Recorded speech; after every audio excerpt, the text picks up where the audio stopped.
This is Professor Metten, and today what I want to do is go over the comprehensive problem for bug-off exterminators, which is essentially a review of chapters 1 through 11. So, without further ado, let's just jump right into it. What you see before you here is an unadjusted trial balance for, in this case, for bug-off exterminators. And as you can see, there are a whole bunch of things on here that have no balance in them, but these are things that we presumably would put a balance in later on through our adjusting entries, okay? So here's a bunch of information down here relative to a bank reconciliation, for example, and even further down, some information about customer accounts receivable, what it should be in the allowance for doubtful accounts. There's some information about a vehicle that you have purchased, and here are another couple of vehicles that have been purchased. Here's some stuff down here about cash in advance that we've got in advance of doing the actual services. And here's some warranty expense information, some information about a long-term interest-bearing note, and then merchandise. And so the requirements down here are to use the preceding information to determine amounts in the following items. The correct ending balance of cash, for example, which includes the amount of an omitted check, would be $15,750. And the adjustment needed to obtain correct ending balance, the allowance for doubtful accounts, and so forth and so on. So it's giving us a lot of information along with some check numbers that we can use to make sure that we're still on the right track. Now, I'm going to jump over here if I can. What I've done over here is I've started the worksheet for bug-off exterminators, and all I did was I went to the item that we have already, this guy over here, and I picked up everything on here and I put it in this unadjusted trial balance, and either as a debit or a credit depending upon which one it is on that trial balance. There's nothing in the adjustments column yet, but I went ahead and did the math. So in other words, for each one of these, if it's a debit balance account, it would be the beginning debit balance plus any new debits minus any credits to get to the total debit column. And then since this is a balance sheet item, as are all of these up through the withdrawals, since that is the case, then I'm letting those run over here as well. And this one, in this particular case, I'll have to explain it as I go, and I will do that. Anyway, and let me get rid of that superfluous stuff there. It's not really superfluous, but I don't need it at this point. And so you can see as I come down through here, I have the same totals that they have, nothing in the adjustment column. And so far, if I didn't have any adjustments, of course, everything would roll across right to the adjusted trial balance. And then you have your income statement, and notice at this point that there aren't any adjustments, so we don't have any adjusting entries that affect net income. But you would notice, just looking at it, that I have 25,572 on both sides, and if I had no adjustments, that would be my net income. Okay, we will have adjustments, and without further ado, we're going to go into those right now. So the bank reconciliation shows cash balance per bank of $15,100 and the cash balance for books of $17,000. So if I come back over here, what you'll notice down here is I have those beginning balances, the balance per book and the balance per bank already entered. Okay, now let's see what information they give us. They say that there are outstanding checks of $1,800. Well, what does an outstanding check represent? Well, it represents something the bank is not aware of, but we are. In other words, it's on our books. We've already taken it into effect. And while I'm on that topic, anything that happens over here, we're not going to make an adjustment for. Anything that happens over here represent things that we don't know yet, and we have to actually make the adjustment as appropriate. Okay? So, in this case, we have $1,800 worth of outstanding checks. And what that would serve to do would reduce the bank balance by $1,800. And because they don't know about it yet, but all I'm trying to do, I'm not going to go down to the bank and say, hey, you need to make these adjustments. These adjustments will happen automatically in the subsequent months when those checks clear and so forth. So all I'm trying to do is make sure that the bank balance as adjusted will equal the book balance as adjusted. The next item on here is the deposit in transit for $2,450. Well, what happened there? When I have a deposit in transit, that means that I put a deposit in the bank maybe after banking hours. Maybe I put it in there on a Saturday or Sunday or whatever, and the end of the month falls on a Saturday or Sunday.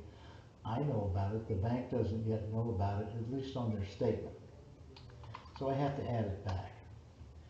And now you'll notice that I have $15,750 down here on the bottom number. And when I come over here, it tells me down here at the bottom, I just saw it a minute ago, that that is the correct balance, $15,750. So I don't have to worry about anything more going on this side of the account. The only thing I have to worry about now are whatever things happened on this side. Okay. So if I look down through here now, we have some interest that we earned of $52. And so what that interest would represent would be an addition to our cash, because they put it on our account, they added it to our account as credit. And, just very briefly, let me remind you that the bank actually works opposite the way that we do. In other words, for us, cash in the bank is a debit asset. For them, it's a liability because it's not their cash. Okay? So they credit our account here for this interest earned of $52. In addition to that, we have a bank service charge of $15. So that bank service charge will be a reduction because we didn't know about it and they've taken it off as a debit. Well, notice here that we're still out. So what we have to do is figure out why we're out. And what it says is that information from the bank reconciliation allows you to determine the amount of this check, which is a payment on an accounts payable. Well, so what that tells us is that the actual amount of this check that should have been taken off our books but wasn't is going to be equal to the difference between this number and this number.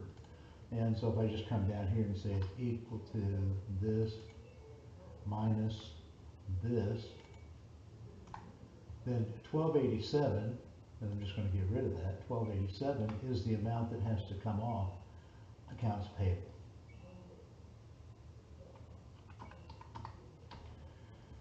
And notice here that this is a credit, okay? These two are debits. So I have to actually make an entry for every one of these. And so if I come down here, the interest earned will be a credit of 52. And usually, by the way, when I do entries, I always do the debits and then follow up with the credits. But I'm just going to do it in exactly the order that they came to us in. And the next thing that happens, we had to incur miscellaneous expenses for bank service charges of 15 and 1287, if I remember that correctly, will be the amount of accounts payable that has to be reduced. The difference, what it has to do is equal this guy right here. So that's going to be $1,250 And now you see that I have, and this is just down here to let us know that we're in balance. And ordinarily, we wouldn't need to do that because we'd have both sides of the entry. In this case, we had to calculate some of the stuff. So since we had to calculate it, I went ahead and put some totals down here at the bottom just to make sure that we were right. Okay, so before we go any further now, what we need to do is we need to come up and make these adjustments. This is the entry. We haven't made any adjustments up here at the top yet. Okay, so I'm going to have to come up here and make those adjustments. And I will start with the first one that we have. So I'm just going to keep them in order so I try not to forget anything. And the first one that we have is some interest revenue of $52. That's the amount of money that I earned on the amount of money that was in the bank. The next thing we had on there was some miscellaneous expense for 15. The next thing that we had was some accounts payable, a reduction of accounts payable. Well, accounts payable is a liability. So it goes up on the right and goes down on the left. And so that reflects that here, because the way that we would do these credit side entries would be to start with the balance, it's credit. We would add any additional credits and subtract any debits, and that would bring us over to the new amount. Okay? And then lastly, because if I look down here, I see that I got 1302 over here, 52 here. Lastly is the adjustment to cash of 1250. And just remember that anytime you're working with the bank statement and you're making adjustments, there's either going to be a plus or a minus to cash, because that's what you're really working with, is the cash. And so when I look down here now, I have 1302 on both sides, and if I put them in there correctly, to the correct accounts, I should be fine. And so that takes care of the bank reconciliation. And so forth. Now, an examination, B says, an examination of customers' accounts show that accounts totaling $679 should be written off as uncollectible. Using an aging of receivables, the company determines that the ending balance of allowance for doubtful accounts should be $700. Now remember, if they're giving us this number, then what we're doing is the balance sheet approach. The balance sheet, because accounts receivable and the allowance for doubtful accounts are both on the balance sheet. Okay? If they were giving me a sales number and taking a percentage of sales, usually that represents the income statement approach. Sometimes they'll give you both in the problem and then tell you which one they're working with, and that's the only reason I'm qualifying that statement. Typically, when they give it to you, if they give you the percentage of sales, then it's the income statement method, which means the entry will fluctuate up and down depending on, the entry is what you calculate, and the accounts, the allowance for doubtful accounts will fluctuate up and down. Whereas if you're doing the balance sheet approach, this allowance for doubtful accounts 700, that's what you have to come to in that allowance. Because it's a balance sheet item. Remember, the balance sheet's good for a single day, and it's saying on this particular day, the 31st of December, that the balance in the allowance for doubtful accounts is 700. That's what it should be. Okay? So we know that we're writing off $679. So if I come back over here, I've already put these things kind of out here for us, and let me just not get ahead of myself here. I already made those entries, but what it tells us is that if we look up here at the top, you see that the allowance for doubtful accounts currently is at $828.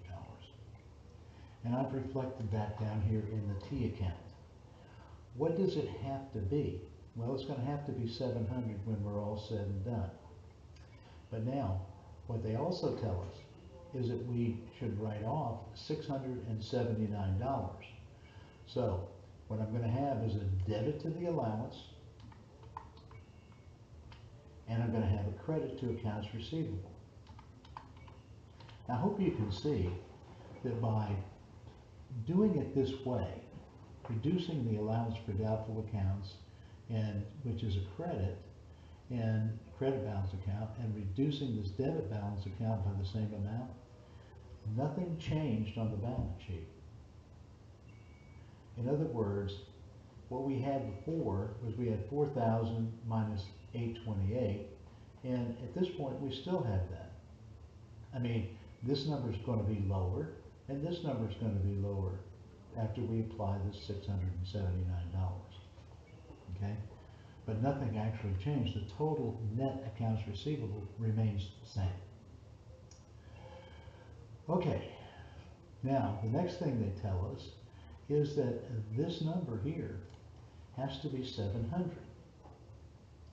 So what I have to have is I have to have an entry here and one here that makes this number 700. So if I come up here and if I just subtract from 700 this 149, that's $551. And so if I come down here and add 551 to the credit side, you notice now I have 700. Okay, so then I have to make my entry over here, 679, 679, this is writing it off. And down here, the bad debt expense, 551 and 551. Because remember, I have got to come up with this number. So whatever it takes to get to that number. In other words, if it took $5,000 to get to this number over here, then that's what I'd have to do. That'd be how my entry would be reflected. Okay, so what we need to do now is go up here and actually make these adjustments. So the first one is the allowance for doubtful accounts as a debit. So I'm going to come up here and find my allowance, 679. And I'm going to write off then the accounts receivable for 679. Again, nothing actually changed at this point. The next thing I have to do is record the bad debt expense itself. So here's your bad debt expense, 551. And if I come up here to the allowance for doubtful accounts, 551, you'll notice now that the balance, the credit side balance, is 700. Now if I were to take those two out, what you're going to see is that nothing actually changes in terms of what you had before and after this first entry. But this second entry, it actually does make a change because this is the new amount. So, you know, this one we just swapped them, okay? This one we just swapped. This one we actually had a new expense and a new doubtful account. So it actually does make a change. Okay. All right. So that takes care of that. We're back to 700 like we should be. A truck is purchased and placed in service on January the 1st. The cost is being depreciated with a straight line method using the following facts and estimate. The original cost is $32,000. The expected salvage value is 8, and the useful life in years is 4. Now, the truck was purchased and put into service on January the 1st. Now that's significant because that means that we're now at December the 31st. We have an entire year of depreciation to consider. Now, if this number were anything other than January, than a January number, and this assumes we're not using a half-year convention and so forth, but if it's anything other than January, so if it's February, then we have to calculate for 11 months, not for 12. Okay, but in this case, it's a whole year, so this is a perfectly valid number to use in our equation. I'm going to come over here and I'm going to show you what that equation looks like. Here we have 32,000, that's the cost. 8,000 is the salvage. And the useful life is 4. And there's actually, should be actually a border here that indicate that the result of this divided by this will give us the amount of depreciation needed for the year. So if I come over here and I go equal, and I'm gonna open my parentheses to make sure that we do this group first, minus this. So the cost minus salvage divided by, and that's represented in Excel by front slash, the number 4, then I have $6,000 even. So if I come over here now, and I would need to make an entry down here, I'm not going to do that just for, as I'm already at 20 minutes, I'm not going to make that entry. I'm just going to tell you what the entry would be, which is a debit. And I'm going to go, of course, apply it over here. A debit in the adjustment column of $6,000 for depreciation expense, and accumulated depreciation trucks up here for $6,000. Notice that this was a new purchase, so there wasn't anything here in accumulated depreciation. It didn't exist before. And so everything that we depreciated in the current year is what we would use for the adjustment. And notice that it flows across here is 32,000 minus 6,000. The net book value of this now is 26,000. Okay? That's the net book value. And that takes care of that. 2 items of equipment, a sprayer and an injector, were purchased and put into service in early January of 2017. And this one, by the way, this is a 2019 project. Okay? So, how long have I had it? Those 2 pieces? Well, all of 17, all of 18, and all of 19. Now, I've already taken care of 17 and 18. In other words, I debited depreciation expense for the equipment, and I credited accumulated depreciation for the equipment. Now, in this case, we have 2 of them. The first one is $27,000 worth of original cost and a $3,000 salvage. So if I come over here, I'm just going to substitute here, 27,000, 3,000, and down here it's going to be 8 years, and you see that that's $3,000. So keep the $3,000 in your mind, because we're going to have 2 of these pieces of equipment. And so we need to go back over and pick up the second piece, which was 18, 2,500, and 5. So 18,000 up here, 2,500 over here, and 5-year life, 3,100. So 3,000 plus 3,100 for this year is going to be 6,100. That's your depreciation expense for your equipment right here. And again, I'm not going to make the entry, but you would ordinarily actually make that entry. And 6,100 here on the credit side. Notice that I have, this is what I started with, now this is what it's grown to. And we're going to gradually depreciate both of these items until we get down to $5,500. This plus this for the expected salvage, we will not depreciate below that number. Okay? All right, that takes care of that. On August the 1st, the company is paid $3,840 cash in advance to provide monthly service for an apartment complex for 1 year. The company began providing the services in August. When the cash was received, the first amount was credited to extermination services revenue. Now, what you've learned to this point was that when we get the cash in advance, we would debit the cash and we would credit unearned services, extermination services revenue. That's what we would typically do. But it doesn't matter whether I do it that way and then make an entry to reflect the actual amount of revenue that I've earned, or I treat it all as revenue coming in, and then I subtract out the amount that is unearned and set that up. Well, in this case, we got $3,840 cash, and that's for a year.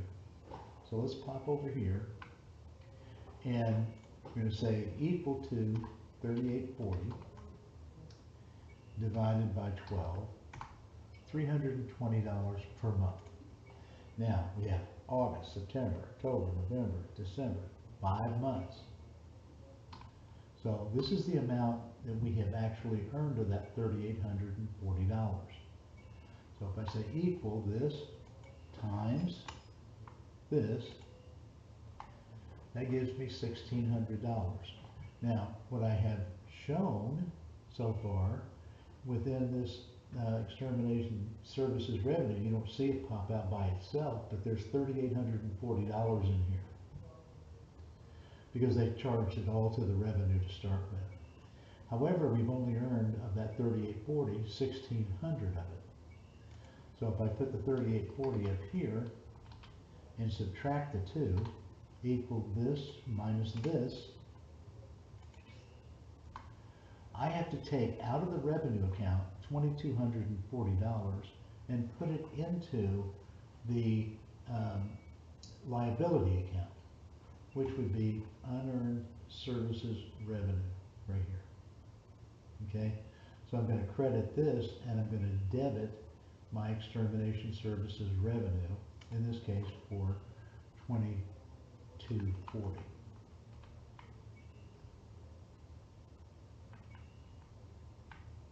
$2,240 up here.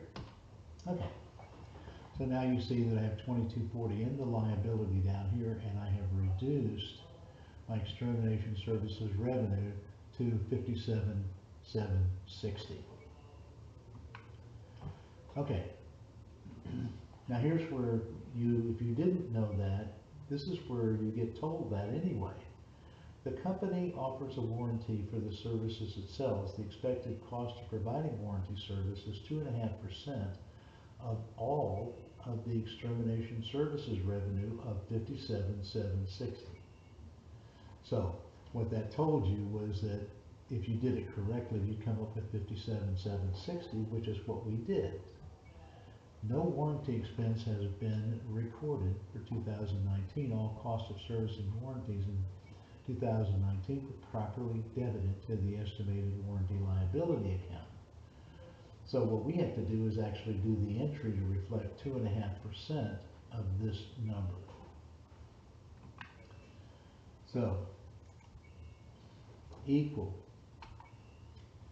and you know, I mean, I suppose I could just grab this number times 0.025. 1444, that's the amount of warranty expense and warranty liability that we need to set up here in the adjusting entries. So I'll come down here until I find warranty expense, which is the last one down here, 1444, and then I'll come up to the liability, which is estimated warranty liability. Come over here to the credit side, 1444. And of course that increases it now to 2844. And I think I'm going to come down here and just so kind of to give you a little bit of a recap, the $15,750 was the amount that should be in cash, which we now have in cash. The $551 credit was the adjustment needed to the ending balance of accounts, allowance for doubtful accounts, which we now have. And the estimated warranty liability at the end is $2844, so we're good. We're good. The adjusted 2019 ending balances of the interest expense and interest payable accounts.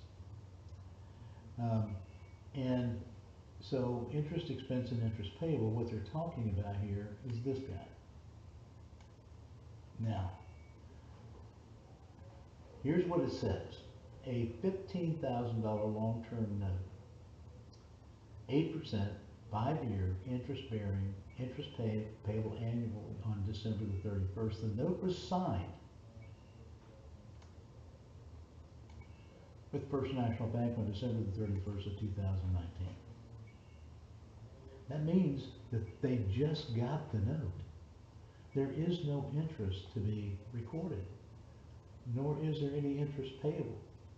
Now, at the end of 2020, yes, you're going to take 8% times 15,000, and that result at the end of 2020 will be the amount that you charge in interest expense and interest payable. Okay?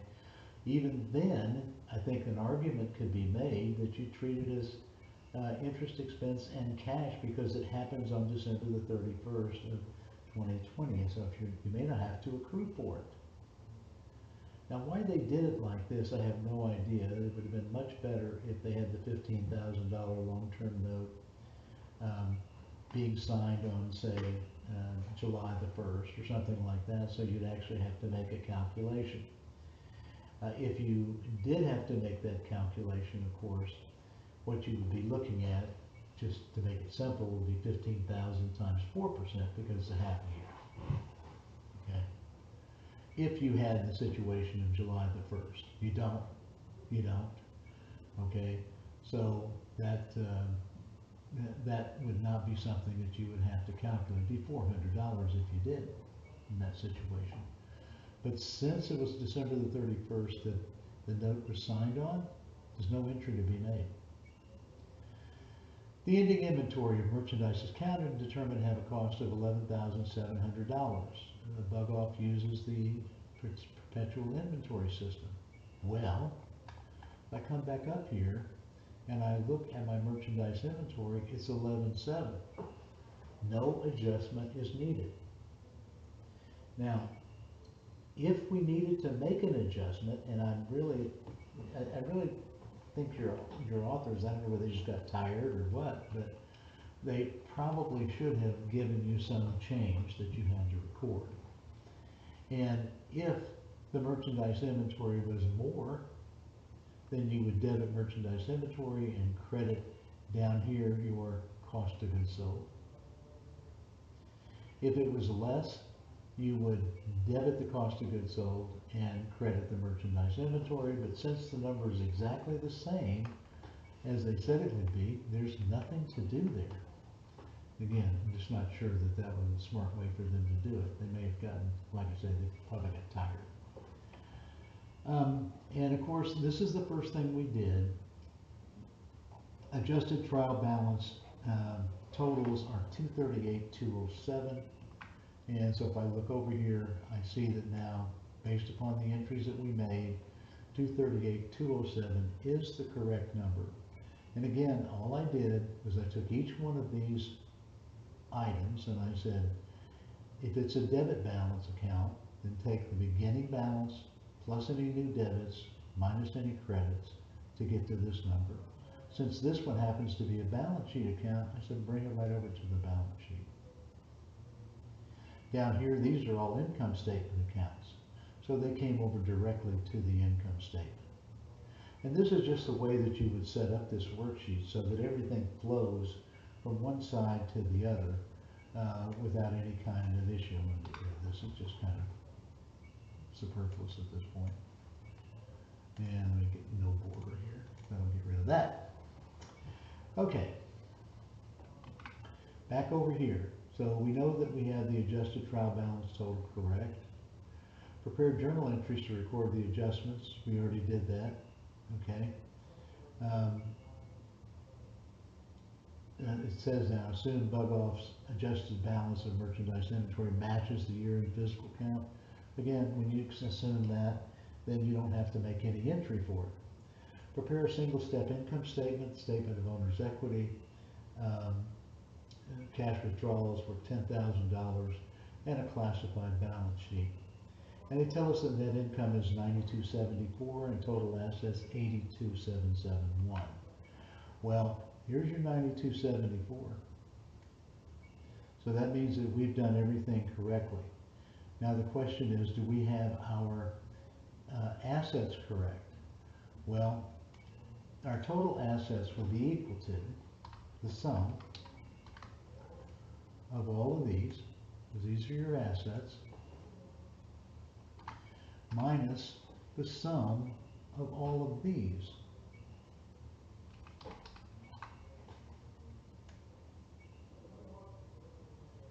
Once you get down past that, you're talking about liabilities, and they don't have a place in your net assets. In this case, 82,771. And so we come back over here and you see 82,771, so we're correct. All right, so everything is right at this point.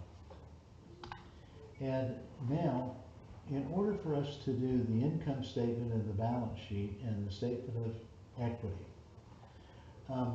what we would have to do is we would first have to pick up all of these items that belong on the income statement.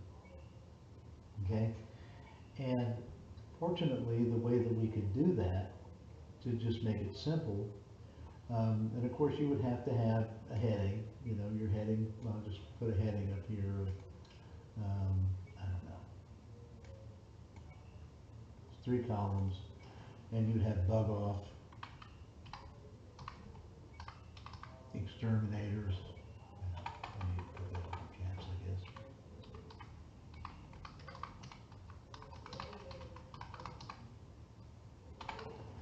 Bug off exterminators, income statement, because you always have to put a heading on, right? And then, helps when you spell it correctly, I guess. And then finally, for the year,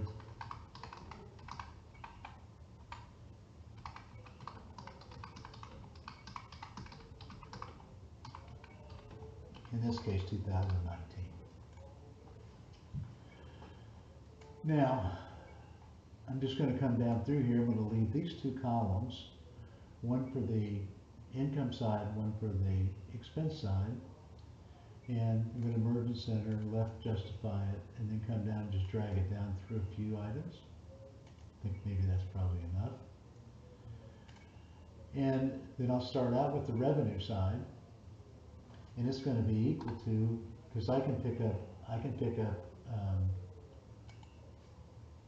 text just as well as I can anything else. I'm just going to go ahead and bring all of these down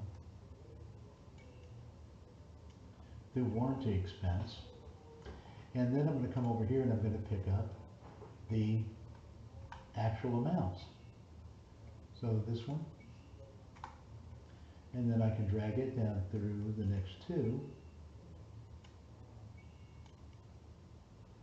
And then over here, I'm going to start with my cost of goods sold. That's equal to this amount. And then I'm just going to come down and drag them through the remaining. What's remaining? Now typically, if I don't have anything, I wouldn't have a heading here, but they kind of dropped the ball. They meant to have something in there, and then, I don't know, just didn't do it for whatever reason. I don't know why they didn't do it, but they didn't. And so I'm going to add just a couple of more columns here, or rows I should say, not columns but rows. And I'm going to say total expenses.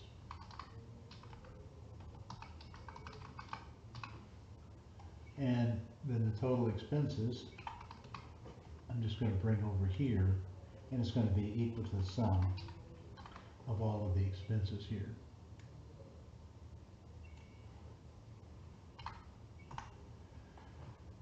Now, I probably would like to, I'd like to move this down so that I have this one as showing as a single item. That is a single calculation. I'm not going to do it at this point. I should have done it earlier and I didn't. Net income. And you always do it like this so that, you know, if there's a loss that you're showing it, okay? And now we're going to have these 3 minus this one. So it's equal to the sum. Whoops. Syntax is important when you write these things. Minus this number. 9274, which again, 9274, we know that that has to be the case. And then you would just go through and you would just, you know, add some dollar signs.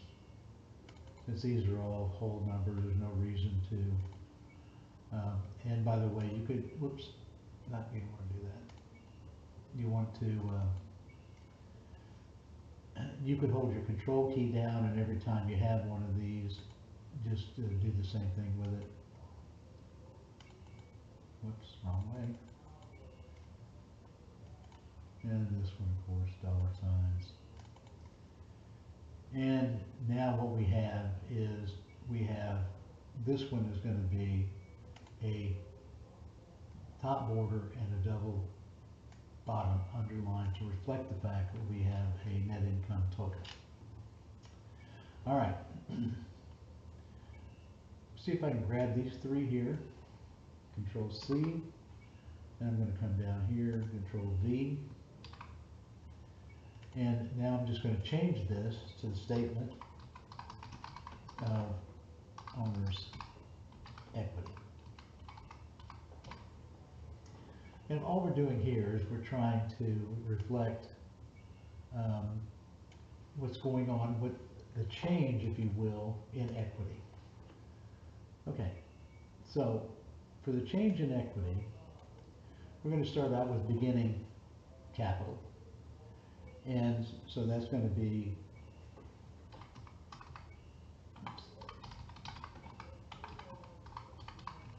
my typing's early in the morning here. So, and of course you would have bug off on here as well. I mean, to be actually correct, you want to have the entire thing, which would be bug off exterminators.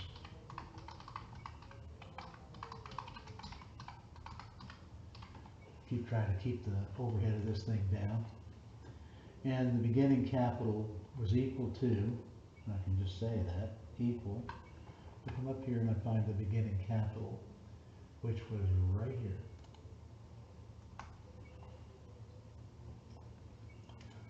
Add net income. And the net income is equal to this number right here. Deduct withdrawals. And the withdrawals are equal to, right up here someplace, this guy. Bug off exterminators. Ending capital. And the ending capital is going to be equal to this number plus this number minus the withdrawals. And 58,974 is the ending capital, which goes to the balance sheet. Okay? And again, I'll show you how to do this time. Hold down the control key and this point to both of these, then point to your dollar sign, reduce your decimals, and you're done with that part, and then put your bottom double border on there, and you've got that. All right, well, the last one is the income statement, the balance sheet. I'm going to just highlight this again. Control C, I'm going to come down here, Control V, and now I have to change this to statement of position, or balance sheet is more commonly used. And it's not for the year ended December 31st, it's for December the 31st, so I just get rid of all of that other stuff. And notice that it gave me this number, just so I'll tell you exactly what that number is. It's the number of days since the birth of Christ. Okay? That's the way that Excel does its calculations for this, so that you can say, give me something 10 days from now. Okay? Because it's just using a number. And so we'll have to go here to the number, and we're going to find date, and come down until you find something that looks like December the, I guess, March, like that. Okay. And that takes care of that.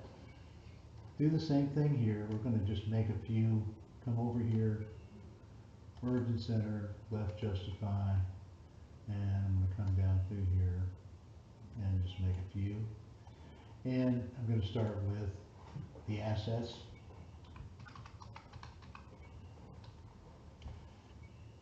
And so the first one's going to be equal to, of course, cash. So I'll come up here all the way to the top and find cash. And then I'm just going to drag it down through all the assets.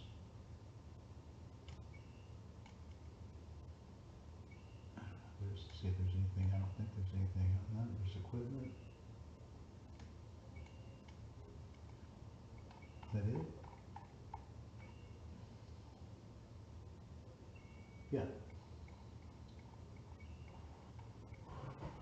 Okay.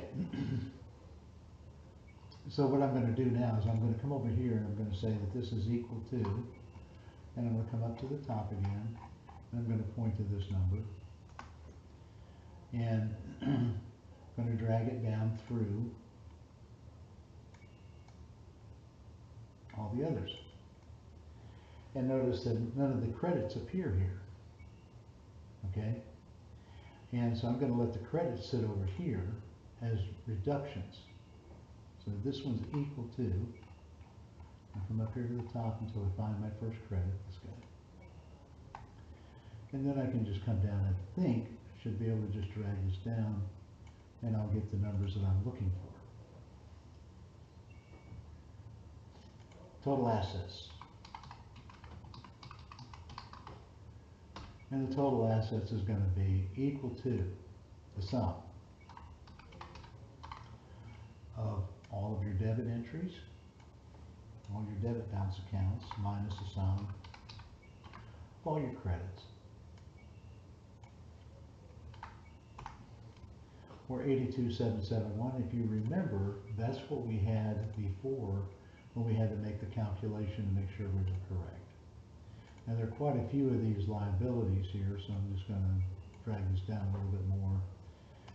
Total liabilities, or liabilities I should say.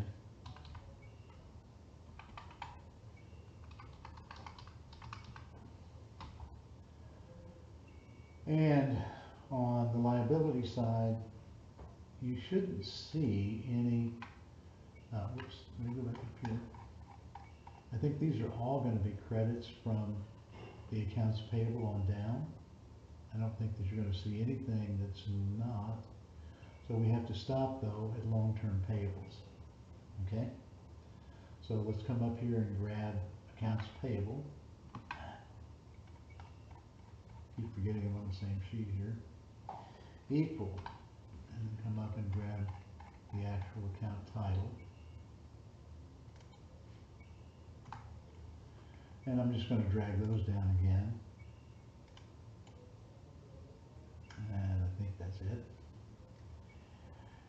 And come over here, and then I'm going to do equal to, and then go to the top and grab my first one, which is the accounts payable right here. And then come down and drag it down through.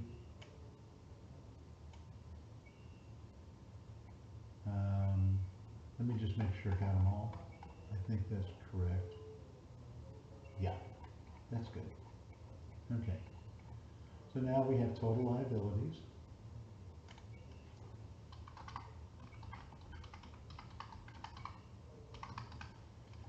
And the total liabilities we have to add up. So I can auto sum those. And I'm going to put just a single border here because I'm going to add this to my equity.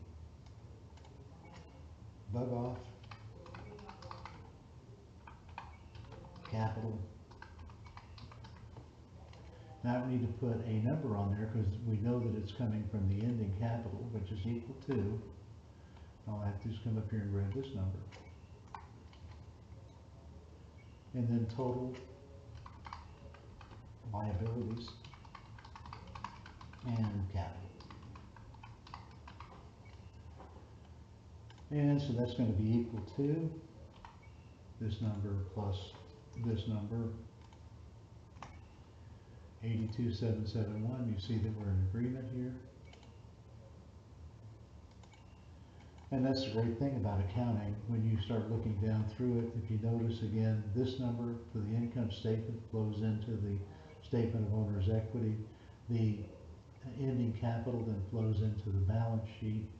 And of course, all of the assets, the net assets, and the total liabilities and capital have to be equal. And so that's about 50 minutes here. And that's it.